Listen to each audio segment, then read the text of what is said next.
Bruh, I just did this whole video, but I had forgot to turn the mic on. But that's neither here nor there.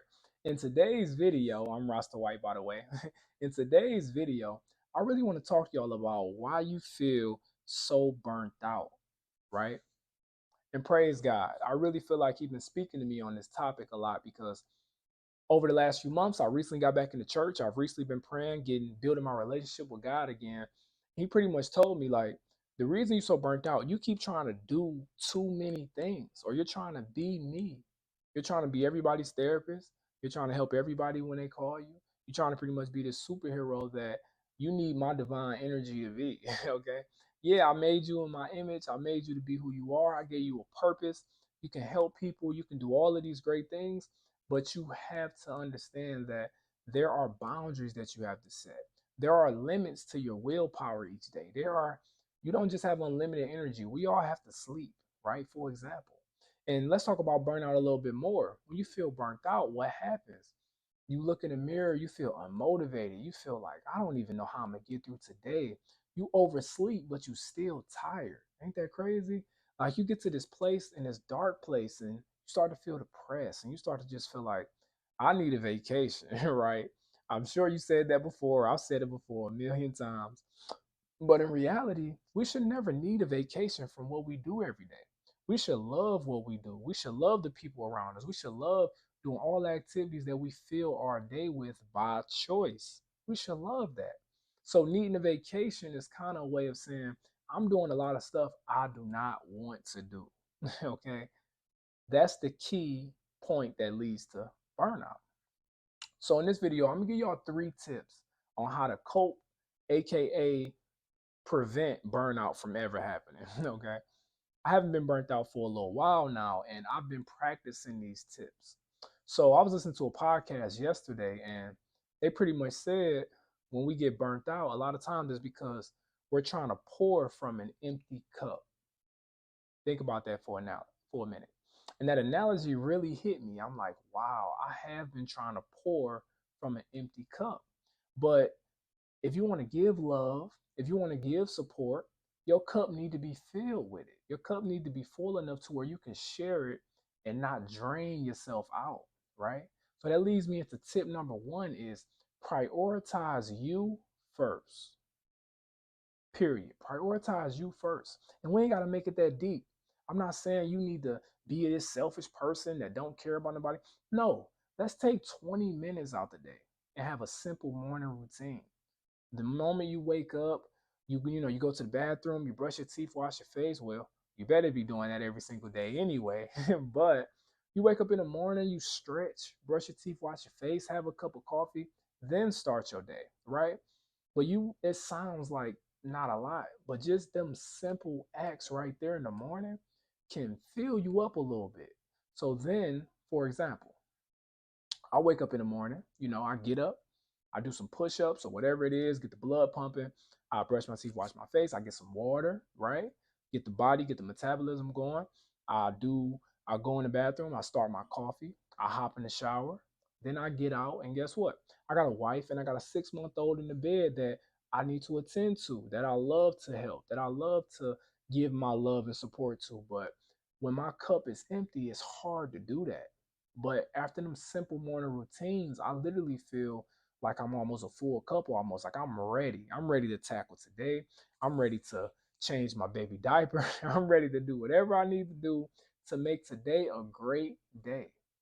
So that's an example of prioritizing you first. It's not about being selfish. I know a lot of people preach put you first. Eric Thomas, I love it. He say you owe you. But what that really means is you owe you to take care of yourself. You owe you to look after you because no one else is going to do it. You feel me? Ain't nobody else going to make sure you straight. That's just the reality of it. They might, they going to give you a little bit of they juice in their cup, but they not about to just, hey bro, how you doing? Shh. And if they is, they probably burning themselves out. So that's something to consider. Start practicing prioritizing you first before your mama, before your kids, before your husband and wife, before anybody. Start worrying about you first, and then you can love the people and support the people around you. Okay. Now, tip number 2, and this is a tough one. Focus on one thing at a time. You got to start learning how to focus on one thing at a time. Now, this can apply to dreams and goals. It could be that big. Having one North Star that you focus on, one direction that you're going. I'm a true advocate of that because I really believe that we need to have one thing that we're doing. It's a book called The One Thing I recommend by Gary Keller, and it really opened my mind to this concept. But it also can apply to just your small daily activities, focusing on one thing at a time. Multitasking does not exist. What I mean by it does not exist, it's not an effective way to get stuff done. The guy who's doing one thing at a time and focusing on each task is always going to be more productive than the person who think they can do two and three things at a time. Because, and I'll quote something out the book, it says you can do two things at once, but you can't effectively focus on two things at once.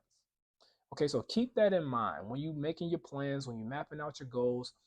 Leave room for rest. Leave room for relaxation time. Leave room for things to go wrong.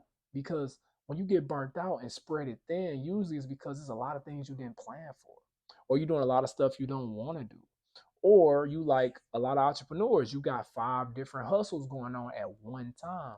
But the most successful people, and do your research, are people that does one thing. Okay, Jeff Bezos, I mentioned this before, Amazon, one thing. What's his name? Bill Gates, Microsoft, one thing. Okay, so start learning how to focus your energy and attention on just doing one thing. You'll find yourself so much happier and a lot more productive, and most importantly, not burnt out. Okay, and the third tip, and this is probably the toughest one, at least for me, you got to say no more. You just got to. I'm gonna be real with y'all. You got to start saying no more. I'm a people pleaser, so I struggle with this to this day, right? I struggle with saying no to people. You may hear my baby in the background, but ignore that. I struggle with saying no more because I do it. I do say no more, but I struggle with it because it's not easy. We all know it's not easy, and I want to make people happy. I like having friends. I like having good relations with people. I don't like bad energy and all of that stuff. But I've been married for a year. I'm building a family. I'm raising a daughter. I'm doing all of these things, and you got to have boundaries around it. If you want it to be successful, you got to have effective boundaries that are set, that you protect, period. AKA, you got to say no more to all of the outside forces that want to come in. Hey, you want to hang out tonight? No, I'm spending time with my family. Hey, you want to come help me move today? I'm sorry, I got to work on my business. Hey, you want to come help me study for this assignment that I didn't do that you already did? No, I can't. I can give you the little bit of advice from here. I could maybe FaceTime you for a couple minutes and help you, but I'm not about to go out my way to help you because I'm focusing on keeping this cup full. And better yet, I want it to overflow so I can willingly help you. So I can willingly, hey, bro, what you doing this weekend? Let's go out, right? So you got to start learning ways to say no to things that you don't want to do, especially those things. The things that you want to do, but it's like it might not be best for you to do it, you could say no to those things most of the time, I believe, but sometimes you might need to do them. You feel me? You might need to go out to that concert of your favorite artist. You might need to do those things so you can recharge, right? See?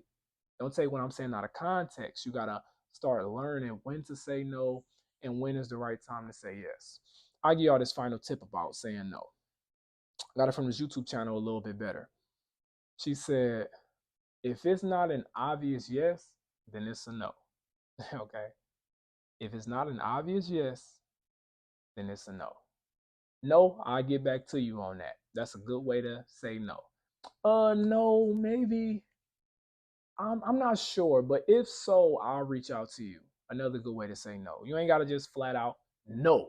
You feel? If you be like, I ain't asking him nothing else, you know what I'm saying? So you could be, it's good ways that you can say no. Okay. Quick recap. The first tip, you gotta prioritize you first because you owe you. 2, you got to start learning how to do one thing at a time, from the small daily task in your life into the big goal North Star that you're going towards. You only can go towards one star at a time. And three, you heard it, you got to say no more. But don't say no to liking and commenting and subscribing to this YouTube channel, okay?